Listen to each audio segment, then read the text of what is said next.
I'm Lil Brunson back at you with the back at you, and I am the best reporter on the Eagles.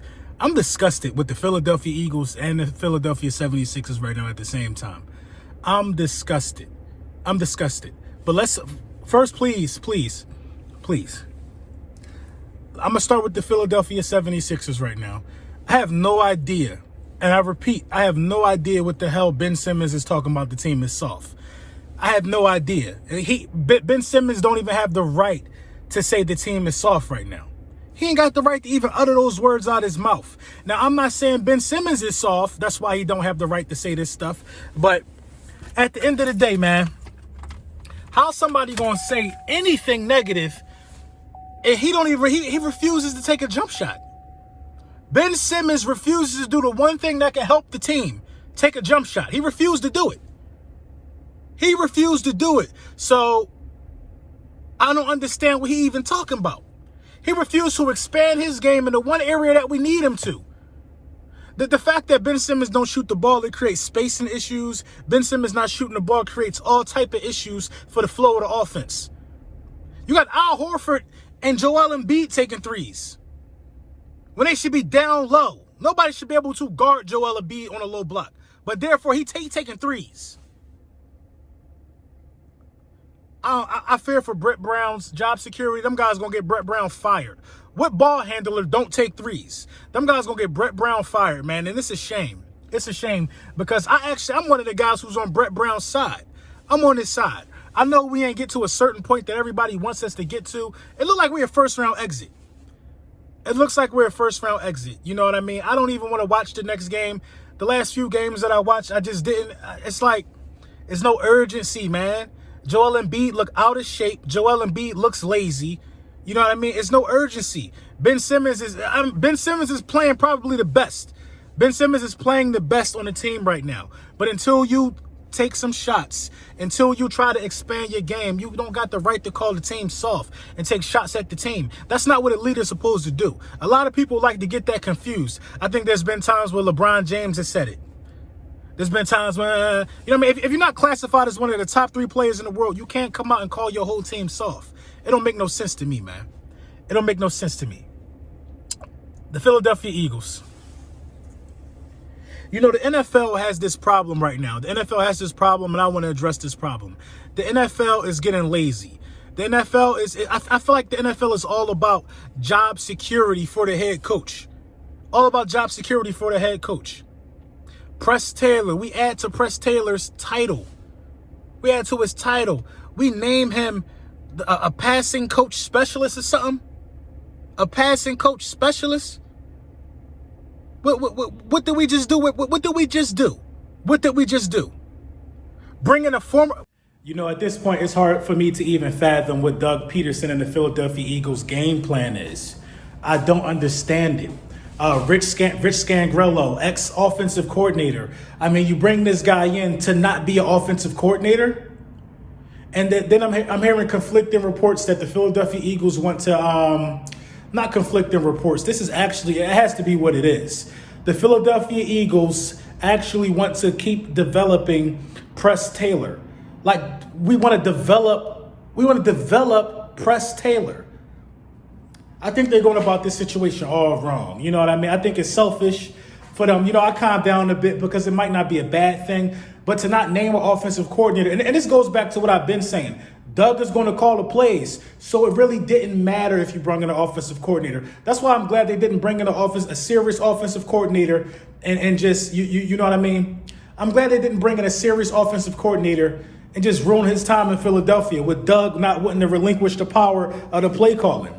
So I think, I can't say we went wrong. We went wrong there. You know what I mean? But with this guy, Rich Scangarello, I guess we get somewhat of a new perspective. You know what I mean? We get somewhat of a new perspective inside the quarterback's head. So they upgrade Press Taylor to offensive. What? I don't know what they calling it now. They just making shit up now, man. You know, it's getting crazy at this point, man. So now he's in charge of the passing game, a passing game assistant. Remember, listen. If history tells you one thing about the last couple of teams that won the Super Bowl, mainly been New England, that they got a defensive coordinator and they got an offensive coordinator. All this new age NFL stuff that everybody trying to throw out here right now is that we got run game specialists. That's what the 49ers had, a run game specialist, where they forgot how to run the ball in the crunch time of the Super Bowl. You know what I mean? Now we got a pass game specialist. Come on, man. Get the man some wide receivers. Get him some wide receivers, man. At this point, just get him some wide receivers. Just get the hell out of the way. With all these titles that we keep trying to throw on stuff. Get him some wide receivers on 3rd and 1 and 4th and 1. Run the ball. Period. It don't got to get more complicated than that. It don't got to get more complicated than that, man. You know, they baited us in, I feel like, with this whole notion of we going to make an announcement after the Super Bowl. Well, first of all, you're 3 days late with your announcement. Second of all, you ain't make no announcement, really. I mean, you ain't really did nothing. So, I mean, I'm not that upset with the move, but it just shows that, you know, as much as they say things are going to change sometimes, that they're going to stick. Listen, Doug Peterson is going to have as much control as possible, I'm telling you. And I don't see what's so special about this Press Taylor dude. I'm not even going to lie. I don't see what's special. You know, that's no knock to Press Taylor. But if he ain't ready to be an offensive coordinator, why we keep keeping him around? Why? After you go from a QB coach, you go to offensive coordinator. If he ain't ready to make that jump, don't try to add no title onto his, you know what I mean? Like, if I was Press Taylor, I would go somewhere else and look for an offensive coordinating job. And this is what happens when your star player sticks his nose in front office business. Carson Wentz been he been lobbying for this dude. He been lobbying for Press Taylor for a while. Lobbying for the dude. You know what I'm saying? Lobbying for him. And now he's still around. The same way they lobby, ain't nobody lobby for Deuce. I'd rather Deuce Staley get the job than you bring in an offensive coordinator who you're not going to let be an offensive coordinator. Come on, man. Too many Chiefs, not enough Indians, man. Andy, Doug, you the head coach. You the head coach, man. The camera going to always be on the head coach. You need an offensive coordinator, man. You got to make sure the ship is run tight, man. It's too much on your plate. It's too much on your plate. I think it's too much on Doug's plate, and he need to let go of some of this power, man.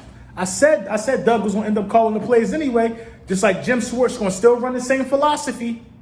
You know what I mean? It don't matter. It don't matter about the defense. It don't matter about Marquand Manuel. He might get more energy out of the guys, but they still going to be with no safety help running the same philosophy. We just got to pray and hope. Pray and hope that our corners learn how to play really, really good man-to-man. Really, really good. We don't need no guys that specialize in zone because we don't play zone that much. You know what I'm saying? I feel like the Philadelphia Eagles must cater this offense around the strengths of the offense. And the strengths of the offense, in my opinion, right now, as the team is constructed, is the offensive line. Cater it around the strengths of the offense. You know what I'm saying? I'm not going to say I'm excited about the move. I'm not going to say I'm unhappy about the move because you got to wait and see. You got to wait and see. At the end of the day, Doug Peterson is going to still be calling the plays. Press Way is just going to still be a quarterback coach. But with passing game privileges now, it makes no sense. And this other offensive coordinator, Rich Scangarello, don't even have a role right now. And we're supposed to be preparing for the combine and stuff like this. Let me know what you think in the comments.